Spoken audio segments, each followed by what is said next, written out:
And finally, going for your fourth back to back to back. To back. There you go.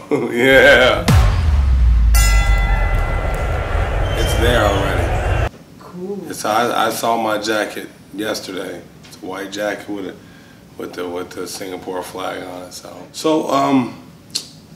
for instance, for one, I just hate having the same fight kits. Period. Right. So if you're from the United States, you always claim U.S. You always get blue shorts, black shorts. I like that variety. I think it's smart. So, but this one's like extra special. I've always said, you know, I kind of spoke this into existence. You can ask my best friend, he always walks with me, it's Billy. He does all my walkout music, all of it. So I spoke it into existence. Like if I ever get offered a fight in Singapore, I'm going. No matter what the circumstances, I'm going. My stepmom, who I call mom, and my two stepsisters were born and raised here in Singapore. Full-blood Singaporeans? I believe my stepmom's mixed. She's Indian and Malaysian. Yeah, but she was raised in Singapore. Yes, she moved here. I was talking to her about it just literally either this morning or yesterday. She moved here in '95. No. She moved to the States in '95 when she married my father. So, I mean, she's been in my life since I was 11, 9, 10, 11. You know, and I lived with her, and it was a tough curve to kind of get used to, like the Singaporean, super clean, and you know, but we got there. You know, it took me like 10 years.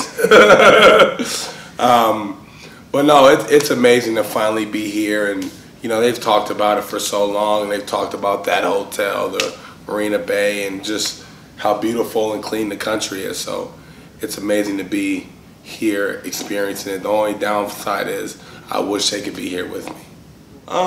We haven't experienced all of it yet. You know, I got family and friends that friends of family that I'm gonna meet as well. They're gonna kind of bring me into town and bring me kind of to the not the touristy areas, but like day-to-day living. And I guess I'm gonna see a lot more about how you guys live. You know, just like experience. It's always nice to go see the locals, right? Yeah. See the locals, not the tourists. Not the tourists, see the locals. So, but we have a job to do first. So before all the fun and games and all that extra shit, you know, I got to take care of Sergey, and I got to solidify my spot in this division. It's just an extra added bonus that I get to sit here and do an interview and look at this. So, you know, since I'm in my debut, man, I've always wanted. This is the thing. I'm 33 years old already. You know, I started at 23 years old. I started late, and I never did combat sports. I took my first fight in 30 days. I was 330. I dropped 30 pounds, and I went from 300 to about 270 for my first fight. It's just been constant progression, and you know, I moved my camp over to Factory X, and that's when you saw me in Minneapolis. That was my first camp there, and I think I'm finding that that formula now that it's going to take for me to rise to the top. And you know, watching these guys in the top tier of the heavyweight division, I'm just as good as those guys. I'm just as good as those guys. So I've always wanted to be active. I want to be an active heavyweight, and you know, I'm just happy that the UFC has given me the opportunity to be active. You know, I'm on probably that short list of guys they call if they need somebody, because like I said, I'll fight anybody. You put a body in front of me that's, you know, 206 to 265, and I'm gonna run through him, you know, and I'm gonna run through his face over and over and over again. So all the way up until I get to the top. So yeah, like I said, you heard it first, second, maybe even third, actually. I plan on having a title shot by the end of 2020, early 2021. I'm not playing no games. And I'll fight the toughest guys in the division till I get there. So, you know, I'm better than these guys. A lot of these guys are one-dimensional. And I said it. You know, some of them I'm friends with, but at the end of the day, I'll fight any one of my friends because my family comes first. And, you know, my son and my daughter have to have a college fund. I need a house, you know, so in order to get that, I got to run through all of their faces and not care about what happens to me. And you know, my mental's ready to do that, to go to hell and back. And Sergey's no he's no slouch.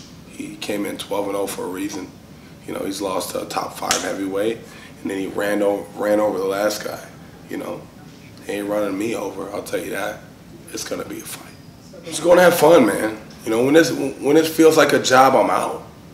You know, I'm chasing my dream. I'm writing this story as we speak, and you know, you go through a training camp and you're cautious, and you know, you don't want to hurt your teammates, and you know what I mean. Like you do things different.